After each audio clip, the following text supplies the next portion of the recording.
Now look at this diagram, and then you will see that how this one is linking with the transaction subsystem, like databases.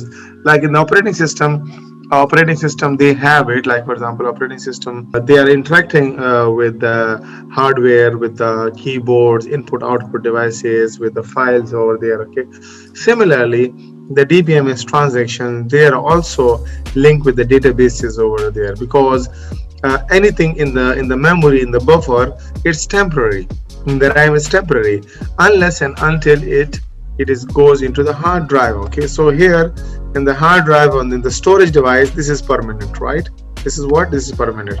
Here in the RAM it is temporary. It is temporary, right?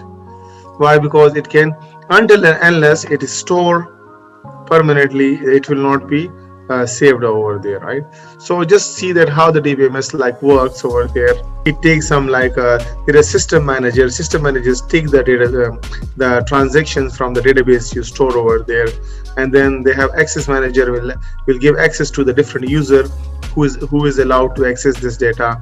And then the file manager will help you in opening the specific file for like employee table or for the department table.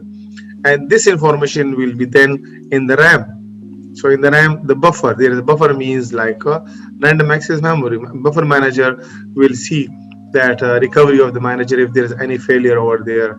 The scheduler will schedule which transaction should be performed first and second and then third and then fourth. So there are different components, 4 components working in the RAM, and other components are working with the storage databases.